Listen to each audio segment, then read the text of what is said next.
Graça e paz do Senhor Jesus a todos. Hoje nós vamos gravar Atos 14. Eu estou muito feliz porque algumas pessoas têm retornado com comentários e inclusive uma amiga minha disse que fique aguardando o meu vídeo para ela poder. Ela criou o hábito de estudar essa palavra todos os dias. Então a mesma ansiedade que eu tenho para postar esse vídeo, ela tem também para receber, para ouvir, e assim a gente vai edificando um ao outro, né? Porque isso me edifica, saber que pessoas estão acompanhando esse estudo, estão gostando, estão aproveitando. Eu fico muito feliz, é muito edificante para mim saber dessas coisas. Um abraço, viu, Fátima? Obrigado pelo seu retorno, pela sua opinião, amém? É importante para mim e para o canal. Diz assim o Atos 14. Em Icônio, Paulo e Barnabé, como de costume, foram à sinagoga judaica. Eles sempre iam à sinagoga judaica. Você tem costume de ir à sua igreja? De ir ao culto, de cultuar o Senhor, de louvar, ir lá para orar, para bendizer o nome dele?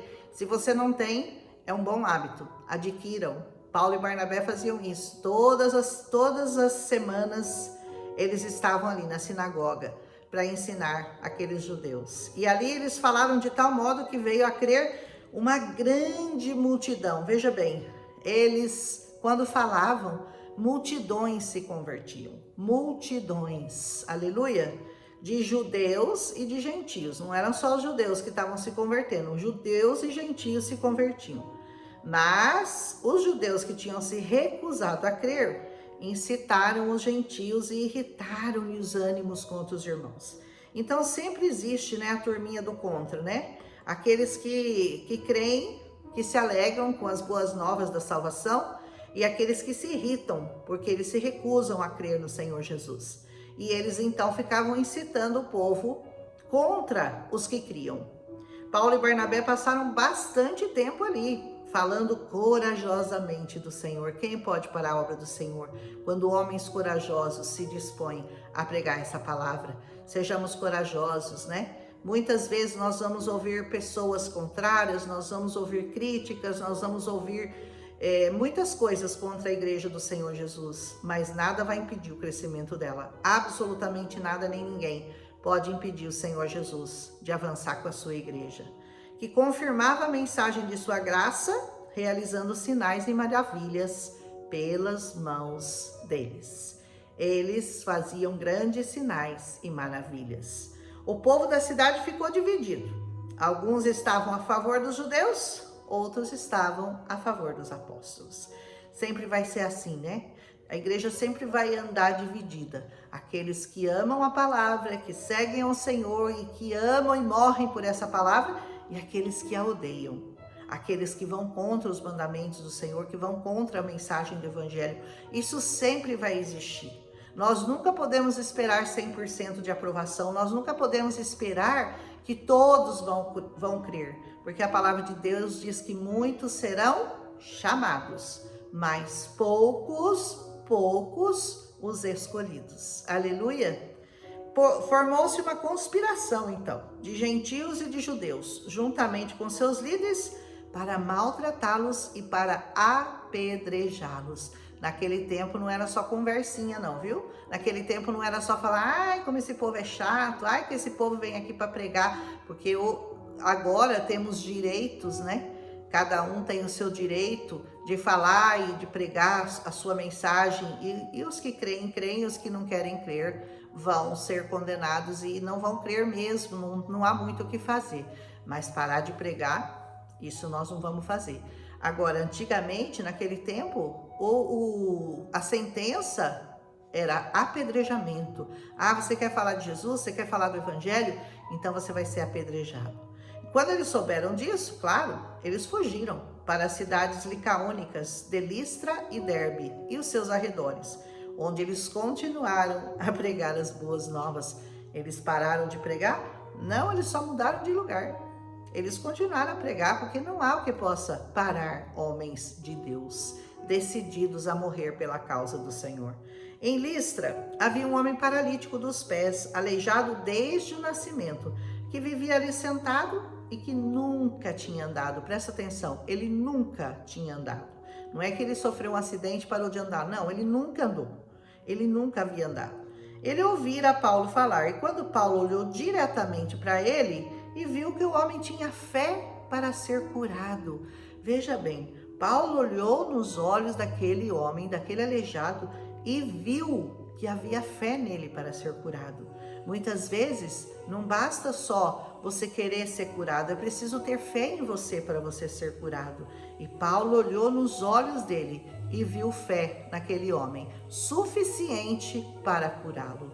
Então ele disse em alta voz, levante-se e fique de pé.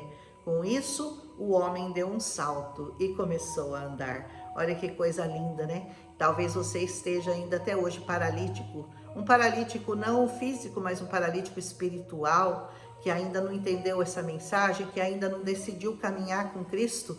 Cristo te diz hoje, levante-se, fique em pé e vá caminhar com o Senhor, com aqueles que amam e guardam a sua palavra. Aleluia!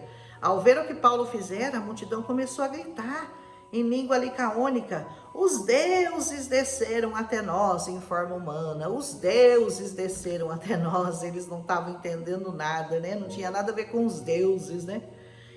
A Barnabé eles começaram a chamar de Zeus, e a Paulo começaram a chamar de Hermes, porque era ele quem trazia a palavra. A hermenêutica, né? A palavra Hermes vem de hermenêutica, que é o domínio da palavra, o uso da palavra, e eram considerados um deus. E eles começaram a chamar Paulo de Hermes e começaram a chamar o Barnabé de Zeus, que era um outro deus daquele tempo, né? De mitologia grega. O sacerdote de Zeus, cujo templo ficava na cidade, trouxe bois e coroas de flores à porta da cidade, porque ele e a multidão queriam oferecer-lhes sacrifícios. Imagina Paulo recebendo o sacrifício do deus Zeus, porque ele havia curado alguém. Imagina, né? E olha, ouvindo isso, os apóstolos Barnabé e Paulo rasgaram as suas roupas. Eles ficaram muito indignados. Como assim?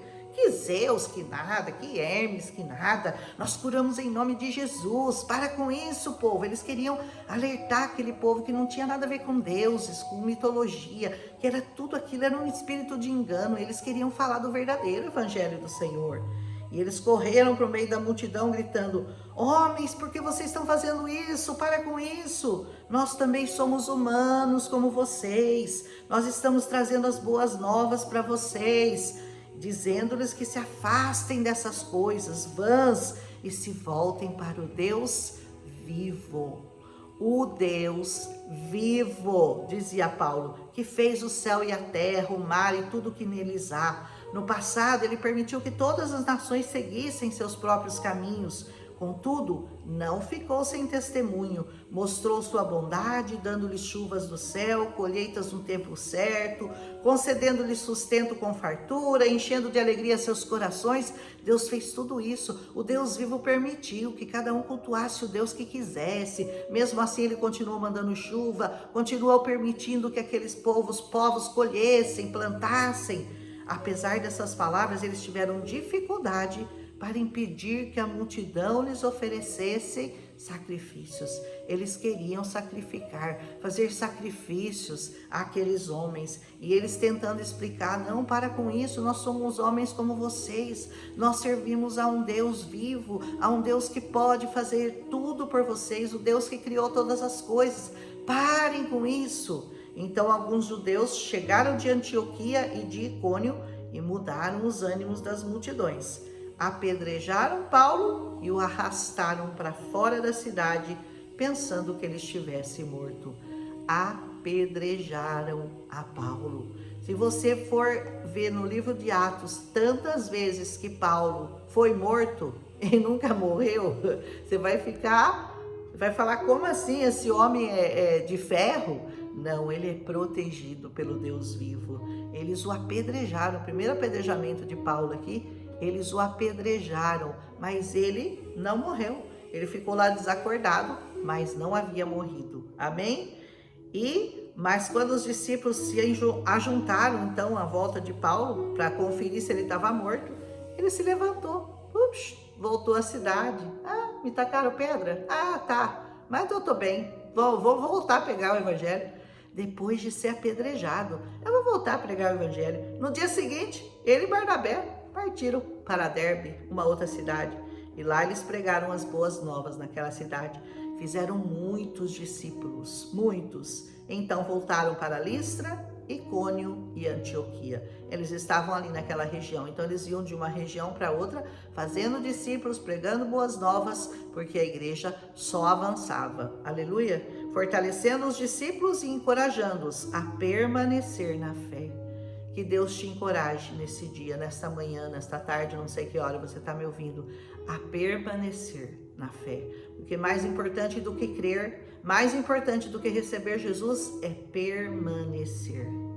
A palavra de Deus diz para nós permanecermos em Cristo até o fim, para que nós recebamos no final a coroa da justiça que está separada àqueles que lutarem pela causa do Evangelho. É necessário que nós passemos por muitas tribulações para entrarmos no reino de Deus.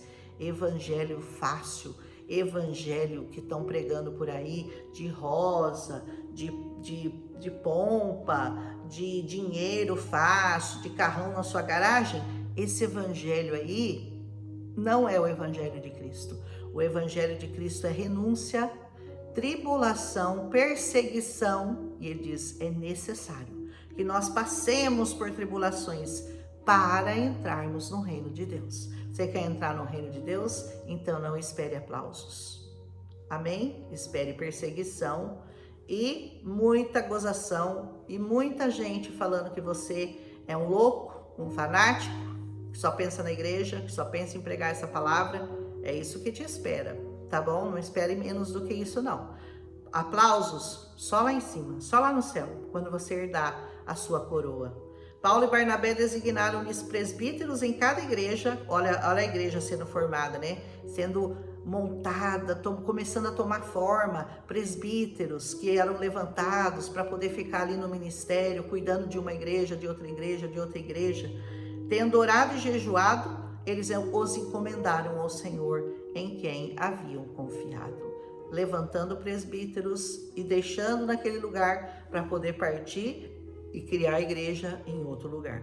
Passando pela Pisídia, chegaram a Panfilha e tendo pregado a palavra em Perge, desceram para a Atália. Olha quantos lugares Paulo foi com Barnabé pregando, levantando igrejas, deixando pessoas de Deus naquele lugar e partindo para outros lugares, porque a igreja tem que avançar, porque a igreja não pode parar, porque a igreja não pode ficar retida num único lugar. Ela vai ter que se espalhar pelo mundo todo. Todo mundo vai ter que receber a mensagem do Evangelho com a oportunidade de dizer sim ou não a Cristo, para que o Senhor possa voltar e buscar aqueles que confiarem nele. E nós vamos falar sobre o arrebatamento quando a gente chegar lá no lugar certo. De Atália navegaram de volta a Antioquia, onde tinham sido recomendados à graça de Deus para a missão que agora haviam completado. Aleluia! E chegando ali, reuniram a igreja, relataram tudo o que Deus tinha feito por meio deles e como ele abrira a porta da fé aos gentios. A porta da fé foi aberta a nós, os gentios, aqueles que cremos, mesmo sem ser judeus, porque os judeus recusaram ao Senhor Jesus, mas os gentios agora tinham a oportunidade de se tornarem o povo de Deus nessa terra. Aleluia! E ficaram ali muito tempo com os discípulos. Que nós possamos desfrutar da presença do Senhor por muitos e muitos anos e que nós possamos ajudar a disseminar essa palavra, a pregar essa palavra a toda criatura, para que se tornem filhos do Deus vivo. Nós precisamos pregar esse Deus vivo a toda criatura, porque o Senhor está hoje reunindo seus filhos para que Jesus possa voltar e nos levar para o reino dele. Aleluia! Se você crê, comece a aceitar Jesus agora. Amém? Um abraço e até amanhã com Atos capítulo 15. Batendo na porta eu tenho que atender. Um abraço, até já. Até amanhã.